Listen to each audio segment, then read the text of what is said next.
여러분, 카피라이터인 정철 씨가 쓴 머리를 구하라 라는 책에 이런 이야기가 나옵니다. 한번 제가 한번 읽어드리겠습니다. 해가 졌다. 아니요. 별이 떴지요. 편식은 나쁘다. 아니요. 그것은 식성일 수도 있습니다. 가장 많은 음식을 담을 수 있는 그릇은 큰 그릇이다. 아니요. 빈 그릇입니다. 결혼은 가장 사랑하는 사람과 하는 것이다. 아니요. 결혼은 가장 오래 사랑할 사람과 하는 것이죠. 나가 모이면 우리가 된다. 아니요. 나를 버려야 우리가 되죠. 아니요는 부정이 아니라 새로운 생각의 시작이다. 좋은 글 같습니다. 네. 그렇죠. 우리가 생각을 바꾸면 새롭게 볼 수 있는 것들이 많이 있습니다. 예수님이 지금 하시는 말씀들도 다 그런 이야기들이시죠. 예수님께서 이 현기 수훈을 통해서 우리에게 자꾸 우리가 복 있는 사람이 누구인지, 복 있는 사람이 어떤 사람인지 우리의 생각을 바꾸어 주시는 그런 말씀을 계속해서 우리에게 주고 계십니다.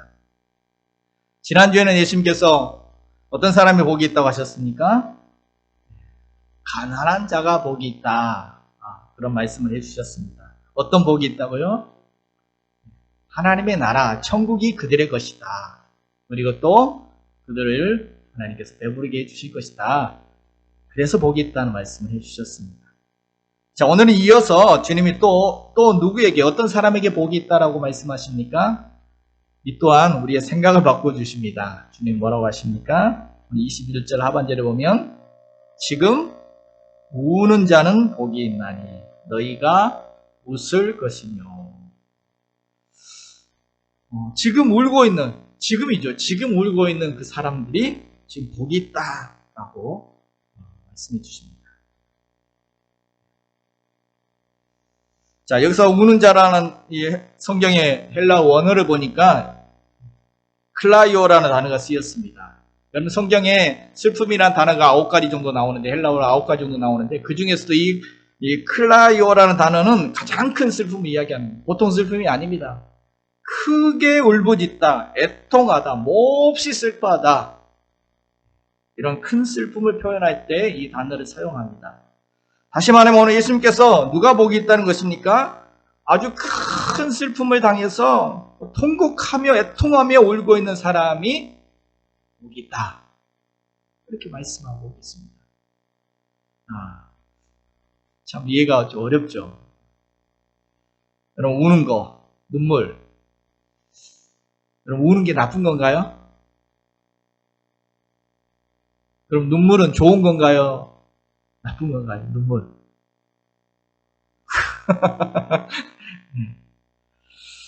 우리 어릴 때는 별로 부정적 이야기 많이 들어요. 야, 임마, 왜 울어? 사내 새끼가 우는 거 아니야, 뭐 이런 소리, 우는 소리가 듣기 싫어서 부모님들이 하는 그런 소리들을 야단도 맞고 그랬었는데, 오늘 주님은 도리어 복이 있대요. 우는 자가 복이 있다. 복이 있다 말씀하죠. 아니, 어떻게 우는 자가 복이 있을까? 아니, 눈물이 뭐가 그렇게 복되고 좋은 것인가? 여러분, 일반적으로 생각해봐도 눈물에는 우리에게 주는 많은 유익이 있죠. 일반적으로 어떤 유익들이 있습니까? 눈물은 우리의 몸과 마음을 회복시켜주는 힘이 있습니다. 치료의 능력이 있다고 합니다. 우리 안에 해로운 것들을 해독하는, 그런 정화시켜주는 그런 능력이 있다고 합니다. 우리도 경험을 봤죠. 한번 시크고 나면 좀 후련해지는 것. 그냥 뭐 오장육부가 후련해지는 그런 느낌, 여러분 받아본 적 없으십니까? 울고 나면 좀 숨통이 좀 트이는 것 같고, 좀 한결 좀 짐이 좀 가벼워지는 것 같고, 슬픔도 좀 줄어드는 것 같은 그런 경험들을 해보셨을 것입니다. 사실 그래서 눈물 테라피라고 하는 그런 말도 있습니다. 눈물 테라피, 말 그대로 눈물 요법, 눈물 치료법, 이런 뜻이죠. 그럼 눈물이 뭐냐? 그냥 물 아닙니다. 그냥 물이 아니라 우리의 영혼의 해독제가 된다는 것입니다. 눈물을 밖으로 흐를 때 그냥 물만 밖으로 나가는 것이 아니라 우리 안에 해로운 것들도 밖으로 빠져나간다는 거죠. 그래서 요즘 일본에서는 루이카츠라는 모임이 굉장히 활발하다고 합니다. 한자어로는 루할, 눈물 루, 활동화 살 활. 그래서 눈물 활동을 하는 모임을 루할 모임, 루이카츠라고 하는데, 사전에 한번 찾아보니까 이 루할이란 뜻이 함께 모여 눈물을 흘리며 심신의 치료를 도모하는 활동 모임이다. 함께 모여서 울면서 심신을 치료하는 모임이래요. 그래서 뭐 전혀 알지 못한 낯선 사람들이 같이 모여가지고 같이 뭐 슬픈 영화도 함께 보고 또 뭐 슬픈 책도 읽고 슬픈 노래도 함께 부르고 슬픈 드라마도 보고 하면서 같이 막 우는 거라는 겁니다.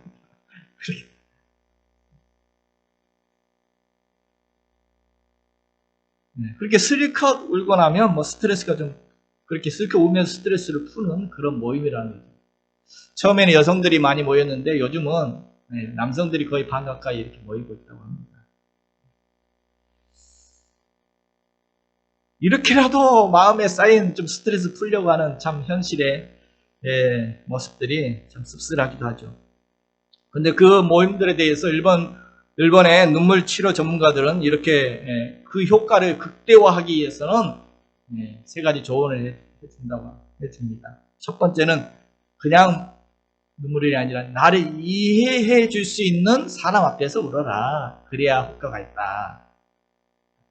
두 번째는 실컷 울고 난 다음에 마무리는 긍정적으로, 마무리는 웃으면서 끝내라 그거죠. 세 번째로 특별히 남성들은 울음 참기를 강요받아왔던 남자들은 더 격렬하게 울어라. 이렇게 조언까지 해줍니다. 여러분, 일본에서 이런 루할 모임이 이렇게 활발한데 처음 시작된 계기가 무슨 계기였느냐 보니까 2010년도에 언론에서 암 치료받았다는 사람의 사례들이 이렇게 언론에 사례가 보고되었습니다. 슬픈 드라마를 보면서 뭐 수없이 눈물을 흘려서 암을 치료했다. 이런 사례가 일본 언론에 막 보도되기 시작하면서 이렇게 사람들이 일본 전역으로 이런 눈물 치료 신드롬이 일어나게 되었다는 겁니다. 뭘 말해줍니까? 눈물이 우리의 몸과 마음을 치료하는 효과가 있는 거구나 라는 것을 보게 됩니다. 여러분, 광부가 이 광산에 들어갔다 일하고 나올 때 온몸이 그냥 막 시커멓죠. 근데 딱 두 군데만 하얗습니다. 뭐가 하얗습니까? 다 시커먼데 딱 두 군데, 이하 이빨하고 눈만 허였습니다. 왜 그럴까요? 왜 거기는 하얄까요? 탈기 나오니까 씻어내요. 침이 나오고 또 눈물이 나오고 눈에 이물질이 들어가면 이게 얼마나 많은 거 들어가겠습니까? 그때마다 눈물이 나와서 다 씻어내기 때문에 눈은 탄광에서 그 검정 탄광에 들어갔다 나와도 눈은 하얗다는 것입니다. 다 씻어내요. 다 배출하니까. 눈물로 다 배출.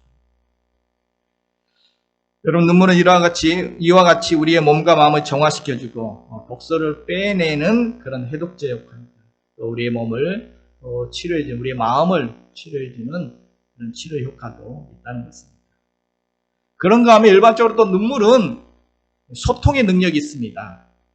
깨어진 관계들을, 묶여진 관계들을 풀어주는 그런 인간관계의 효과도 있습니다. 영국의 소설가요 시인인 D.H. 로렌스는 이런 말을 했습니다. 지상의 모든 언어 중에서 최고 발언자는 눈물이다. 눈물은 위대한 통역관이다. 이런 말을 했습니다. 눈물이 그 어떤 말보다도 최고의 발언자다. 사람의 마음과 뜻을 가장 잘 전달해주는 수단이 눈물이라는 것입니다. 눈물만 흘려도 뜻이 전해져요. 눈물이 위대한 통역관이다. 말이 안 통하는 외국인들과 만나도 눈물 흘리면 전달이 돼요. 마음이 전달이 돼요. 한 목사님이 외국 그 병원에 가서 한국말로 막 기도를, 병자들이 향해서 한국말로 기도해 줬더니 막 울더라는 겁니다. 못 알아들어도 눈물을 흘리고 기도해 줬더니 같이 막 눈물을 흘립니다. 눈물은 막혔던 소통을 터주죠. 소통이 안 되면 고통이 온다는데 눈물이 꼬였던 관계들을 풀어줍니다. 눈물을 흘려본 사람만이 또 이런 공감 능력도 생겨서 다른 사람 마음도 이해하는 그런 능력도 생겨서 소통을 원활하게 동변상련 이심전심이 일어나는 게 눈물이죠. 그래서 게테 소설 가운데 비렐은 마이스터의 수업시대라는 소설에 이런 시가 나오고 있습니다.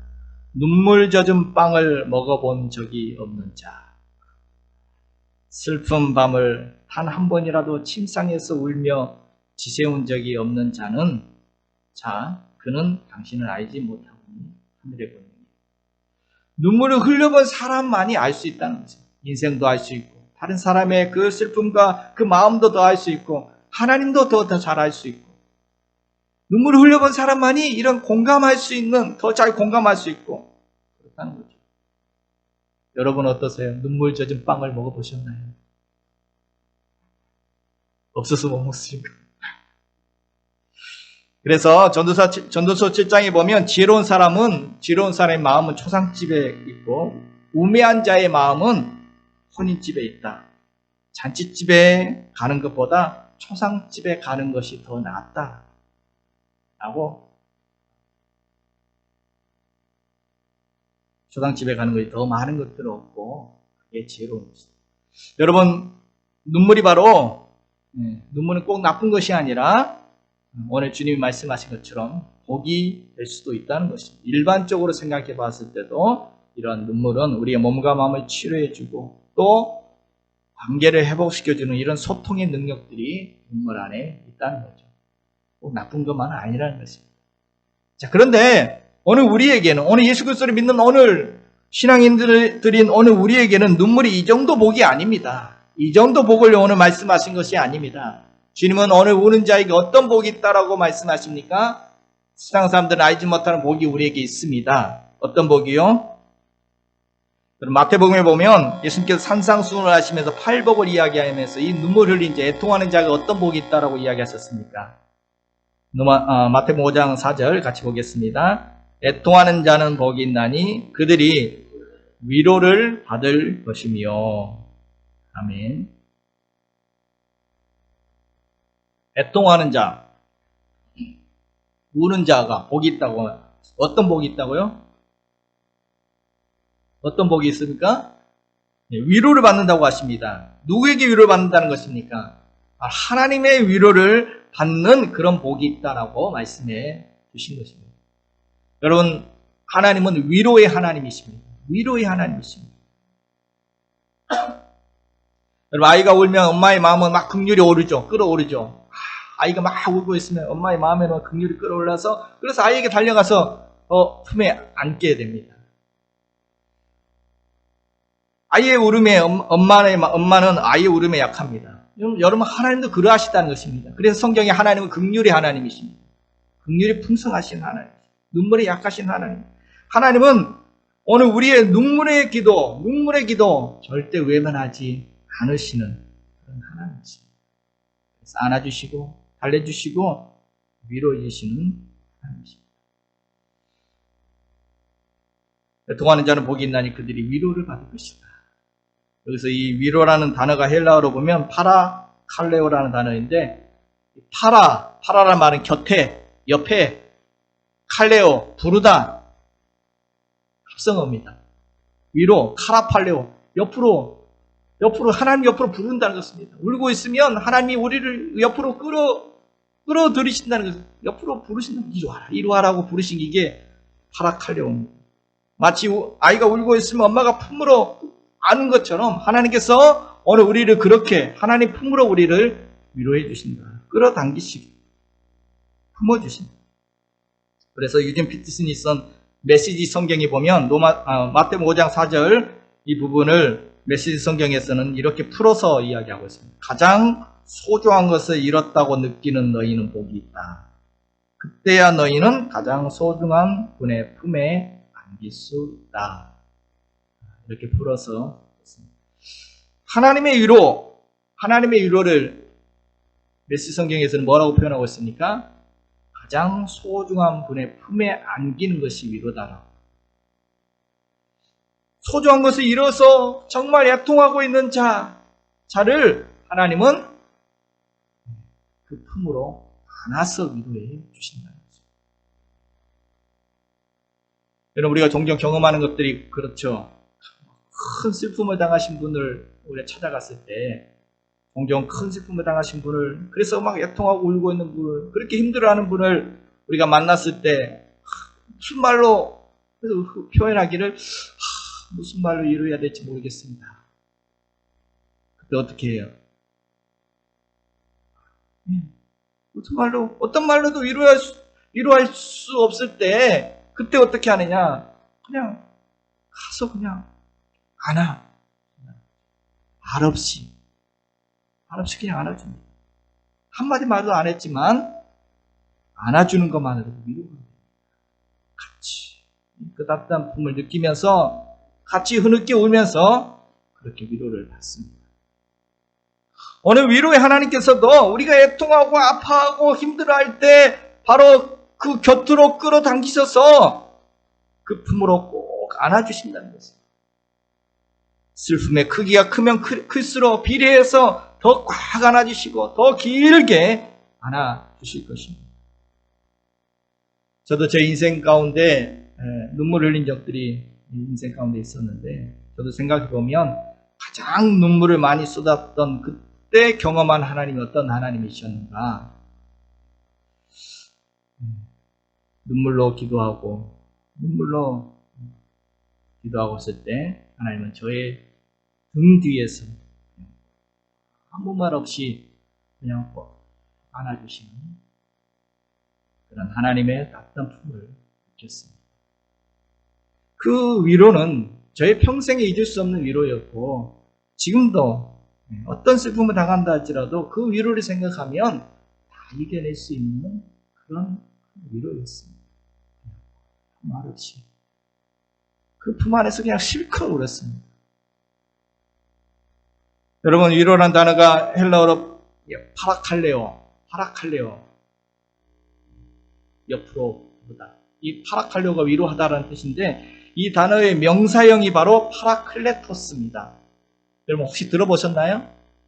안 들어보셨나요? 파라클레토스, 보혜사, 파라클레토스, 위로자라는 뜻. 예수님께서 이 말씀 직접 하셨죠. 요한복음 14장에 보면 예수님께서 이제 십자가 지기 전날 저녁에 내가 너희를 떠나지만 내가 너희에게 다른 파라클레토스를 보내주겠다, 다른 보혜사를 너희에게 보내주겠다라는 이렇게 말씀하셨습니다. 예수님이 보혜사였는데 이제 내가 떠나면 다른 보혜사, 그들에게 성령님을 보내주시겠다고 약속하시면서 보혜사, 파라클레토스다라고, 위로자다라고 이렇게 표현했습니다. 여러분, 그렇습니다. 하나님이 위로의 하나님이시고, 그 하나님께서 우리 곁에서 우리를 위로해 주시려고 예수님을 위로자로, 보혜사로 우리에게 보내주셨고, 이제 예수님이 떠나시면서 다른 보혜사, 다른 위로자를 우리에게 보내주셨는데, 그분이 또 성령님, 하나님의 영, 성령이시랍니다. 하나님도 위로자시고, 예수님도 위로자시고, 성령님도 보혜사, 위로자이십니다. 삼위일체 하나님이 다 우리에게 위로자가 되시는 하나님이십니다. 여러분, 오늘 이 말씀, 예수님이 하신 이 말씀 자체만으로도 오늘 그 자리에서 듣고 있는 사람들에게 큰 위로가 되었을 것입니다. 아, 그렇구나. 오늘 우리가 복 있는 자들이구나. 아, 그렇구나. 하나님이, 오늘 우리도 하나님의 위로를 받을 수 있는 그런 사람들이구나. 여러분, 슬픔이 있는 곳에 위로가 있습니다.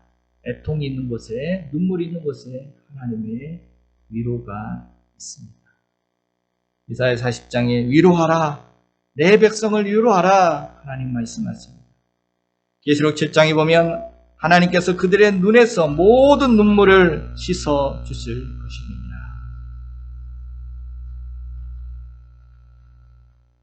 주님의 이러한 위로를 잘 보여주는 이야기가 베드로 이야기죠.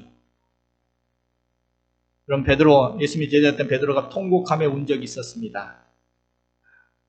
너희들이 나를 다 버릴 것이다. 예수님이 그럴 때 베드로는 장담했습니다. 다 버려도 저는 주님 절대 버리지 않습니다. 떠나지 않습니다. 그러고 나서 그날 저녁에 닭 울기 전에 예수님 잡혀갔을 때 예수님 모른다고 3번이나 부인했습니다. 그럴 때 예수님 말씀 그대로 부인하자마자 닭이 울어요. 예수님 말씀 생각났습니다. 내가 예수님 부인하고 말 밖으로 뛰쳐나가서 베드로가 통곡합니다. 심히 통곡했다고 했습니다. 그렇게 눈물을 쏟았어요. 그리고 베드로는 그냥 고향으로 돌아갔어요. 고기 잡고 다시 고향에 갔어요. 부활하신 예수님께서 그 베드로를 찾아오신 거죠.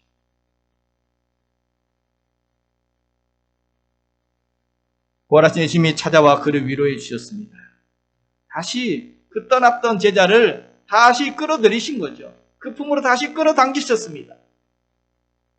그래서 베드로에게 이리 와서 저 밥 먹어라. 아침밥 먹자.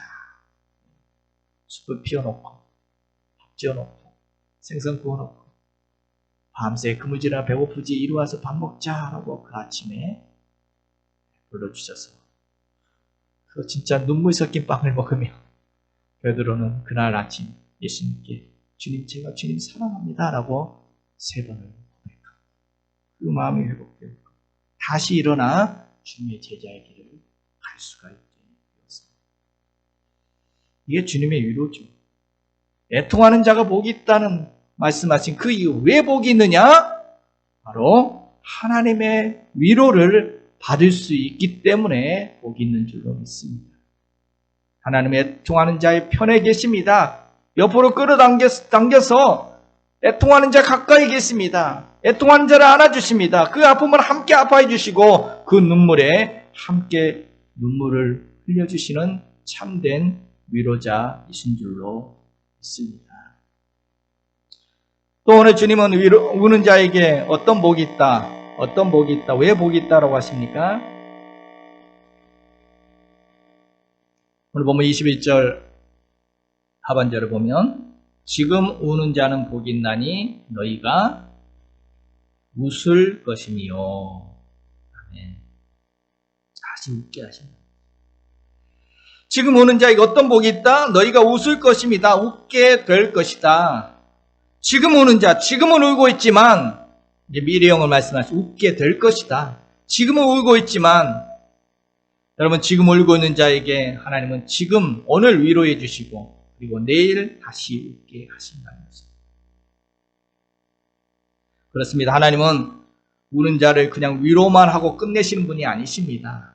위로하고 끝내시는 것이 아니라 바로 다시 웃도록 그 잃어버린 웃음을 다시 회복하게 해주시는 하나님이시는 것입니다. 그런 주님이시는 것입니다. 주님은 우리를 다시 웃게 하시려고 우리를 다시 웃게 하시려고 이 땅에 오셔서 우리의 모든 슬픔과 고통과 눈물과 우리의 죄와 허물과 우리의 모든 고통을 대신 십자가에 짊어지신 분이십니다. 우리를 다시 웃게 해주시려고.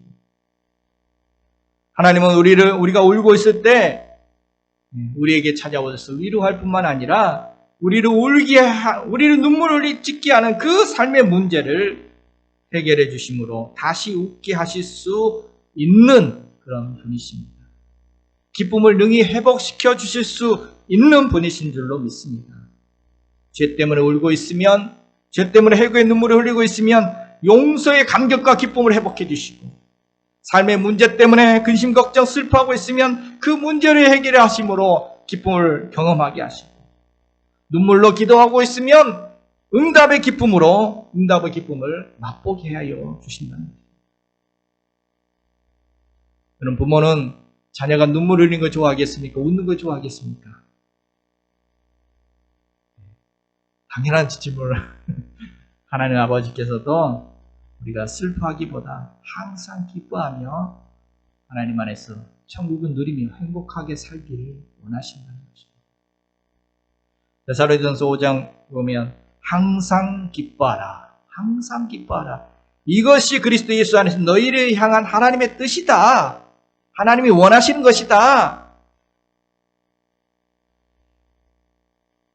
이사야 61장에 보면 한번 같이 한번 읽겠습니다. 무릇 시온에서 슬퍼하는 자에게 화관을 주어 그 죄를 대신하며 기쁨의 기름으로 그 슬픔을 대신하며 찬송의 옷으로 그 근심을 대신하시고 시편 126편에도 눈물을 흘리며 씨를 뿌린 자는 기쁨으로 거두리로다. 아멘. 여러분, 하나님은 눈물을 흘리면서 씨를 뿌리는 자에게 그 기쁨의 열매를 거두게 하시는 하나님이시다. 슬퍼 우는 자에게 화관을, 꽃 화관을 씌워주신다는 거죠. 대신해 주시겠다. 슬픔이 변하여 기쁨이 되게 기쁨의 기름을 부어주시겠다. 근심이 변하여 찬송이 되게 찬송이 넘치게 하시겠다. 이게 하나님의 뜻이라는 거죠. 여러분, 애통은, 눈물은 주님 안에서는 그 눈물은 기쁨으로 들어가는 문이 될 것입니다. 그래서 순튼이라는 기독교 영성신학자는 예수 믿는 것을 한 줄로 정리해요. 예수 믿는 건 뭐냐? 예수 믿는 것은 이런 것을 경험하는 것이다 라고 이렇게 말했습니다. 한번 보여주시죠. 예수 믿는다는 것은 초신자 때는 사탕 같은 기쁨을 하나님이 잠깐 주시다가 이제 신앙이 어느 정도 단계에 이르면 그 사탕 뺏으시고 거룩함을 이루어가게 하는 슬픔을 주셔서 우리를 정화시킨다, 성수시킨다. 이제 그 작업이 끝난 후에는 이제는 세상이 맛볼 수 없는 진짜 기쁨으로 채워주신다. 이게 예수 믿는 단계래요. 여러분 지금 어느 단계에 있습니까?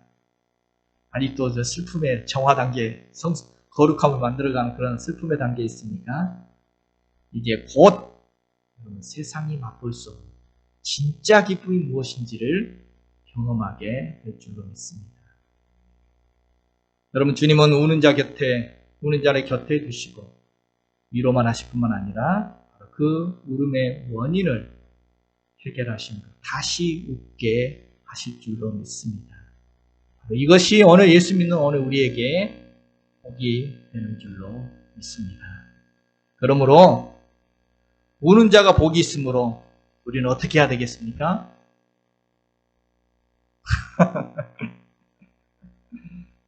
그런 말 할 줄 알았습니다.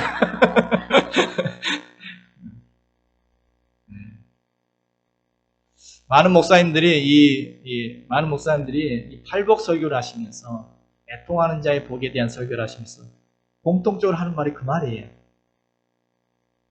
저도 많은 애통하는 자 이 팔복 설교를 많은 목사님들께 들어봤지만 대부분 이 말씀의 결론을 또 적용을 이렇게 해요. 그러므로 많이 우세요. 우는 자가 복이 있으니까 많이 우십시오. 라고 얘기합니다. 베개의 눈물도 많이 흘리시고 그 약한 세상을 보면서도 눈물 좀 흘릴 줄 알아야 되고 또 슬퍼하는 자와 함께 슬퍼할 줄도 알아야 되고 많이 우는 게 복입니다. 많이 우세요. 울어라 울어. 울어야 복을 받는다. 그러면 또 야단도 쳐요. 왜 이렇게 눈물이 없느냐? 눈물이 왜 마른 시대다라고. 여러분, 그런데 저는 오늘 본문의 말씀을 아무리 봐도 예수님께서 그 말씀하시려고 지금 이 말씀하십니다. 말씀의 의도가 무엇인가? 여러분, 지금 예수님께서 지금 가난하고 병들과 연약한 사람들, 울음이 가득한 사람들, 그 배고픈 사람들, 그 삶에 찌드는 사람이 지금 예수님 앞에 모여 있는데 그들이 향해서 너희가 복 있는 자들이야 라고 말하면서 지금 예수님께서 너희들 더 많이 울어. 지금 이 말씀을 예수님 우는 자가 복이 있으니까 너희 더 많이 울어야 된다. 더 많이 울어라. 지금 이 말씀을 하고 싶으실 것인가?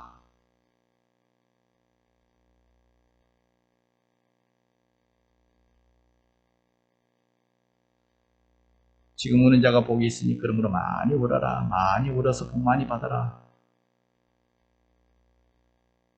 지금 많이 울라고 이 말씀 하시는 것인가? 많이 울게 하시려고. 너희들이 지금 덜 울고 있어. 더 많이 울어라. 이 말씀 하시려고 지금 이 우는 자의 복을 말씀하시는가? 저는 아무리 생각해봐도 말씀의 맥락과 예수님이 지금 하시고자 하는 말씀이 그게 아님을 깨닫습니다. 지금 우는 자는 복이 있나니 예수님 뭐라 하십니까? 너희가 웃을 것이며. 지금 주님은 복 있는 자에 대해서 복 있는 자가 되기 위해서 많이 울어라 이게 아니라 너희가 웃을 것이며 너희가 도리어 웃게 될 것이다. 너희가 정말 웃게 되기를 나는 원한다. 지금 예수님은 지금 울고 있는 그들을 위로하는 말씀을 주고 계시는 것입니다. 너희가 복 있는 자들, 지금 울고 있는 그들을 주님은 위로하는 말씀을 지금 주고 계시는 것입니다. 그러면서 너희는 지금 울지만 웃게 될 것, 하나님 웃게 해주실 것이라고 지금 그들에게 소망을 주는 말씀을 지금 하고 계시는 것입니다. 그래서 저는 오늘 말씀을 결론을 맺으면서 복을 받으려면 많이 울어라 이렇게 적용하고 싶지는 않습니다. 울라고 한다고 억지로 오늘 울라고 한다고 여러분 울 수 있나요? 억지로 울게 막 꼬집을까요? 지금 주님이 그 말씀 하시는 것도 아니기 때문에 여러분 억지로 웃을 수는 있어요. 지금도 웃을 수 있어요. 웃으라고 하면 웃을 수 있죠. 그러나 억지로 눈물 흘리는 것은 그건 쉬운 것이 아닙니다. 누할 몰이 막 억지로 막 쥐어짜는 울어야 됩니까? 눈물은 하나님 주신 은혜입니다. 하나님 은혜 주시면 저절로 눈물이 나오는 것입니다. 그리고 또 삶에 슬픈 일 당하면, 진짜 슬픈 일 당하면 울지 말라 해도 울게 돼 있습니다. 오늘 주님은 우는 것 자체가 복이라는 것이 아니라 우는 자에게 찾아오는 그 눈물의 열매가 복이라는 것입니다. 바로 그 눈물 때문에 하나님께 나아갈 수 있고 그 눈물 때문에 하나님과 소통이 이루 하나님도 가까이 경험할 수 있고 눈물 때문에 하나님 위로도 받게 되고 그 눈물 때문에 하나님의 긍휼도 얻게 되고 그 눈물 때문에 하나님의 도우심도 받고 그 눈물 때문에 하나님은 내 삶에 끌어들여서 내 삶에 개입하심으로 하나님께서 주시는 그 새로 다시 웃게 하시는 것도 경험할 수 있고 그래서 우는 자가 복이 있다라고 하시는 것입니다.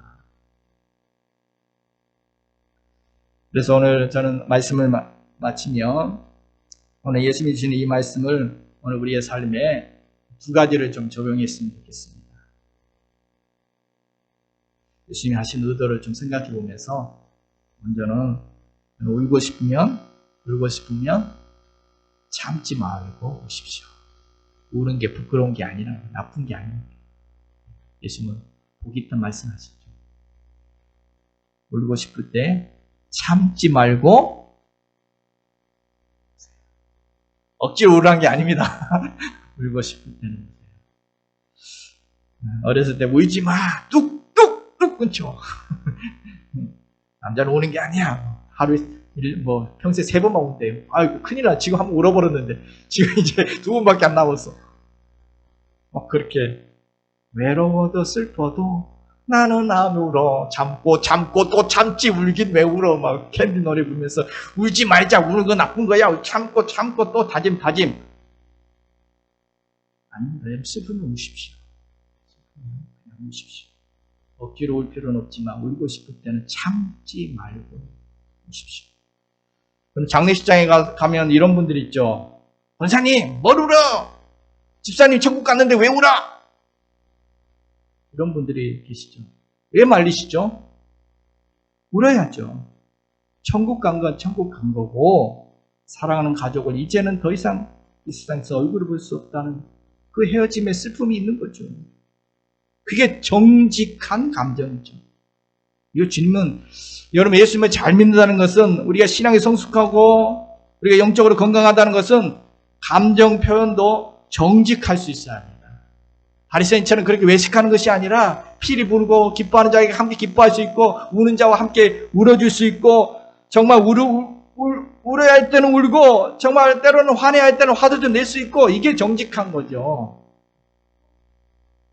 건강한 모습입니다. 예수님도 그래서 나사로의 그 장례식장에 예수님도 우셨잖아요. 정신의학적으로도 제일 나쁜 게 뭐냐면 정신건강에 제일 나쁜 것은 참는 거랍니다. 참는 거 제일 나쁜 거예요. 물을 막 막아두고 뚝이 터져요. 정신이 터집니다. 우울증에 빠질 수도 있고 이런 화병이 될 수도 있고. 참는 거 정신건강에도 안 좋습니다. 성경에도 고난당한 자니냐 참지 말고 기도하래요. 즐거워하는 자니냐 참지 말고 찬송하랍니다. 참으면 되는 것이 아니라 참으면 터집니다. 뚝이 터져요. 살면서 힘들고 어려울 때, 또 슬프고 눈물 날 때 그냥 참지 말고 그때는 우십시오. 우는 게 부끄러운 게 아니에요. 나쁜 게 아닙니다. 억지로 울려고 할 것이 아니라 하나님 기쁨 주시면 웃고 눈물 주시면 눈물 날 때는 또 울고. 두 번째 적용은 울고 싶을 때 울더라도 어디서 울라?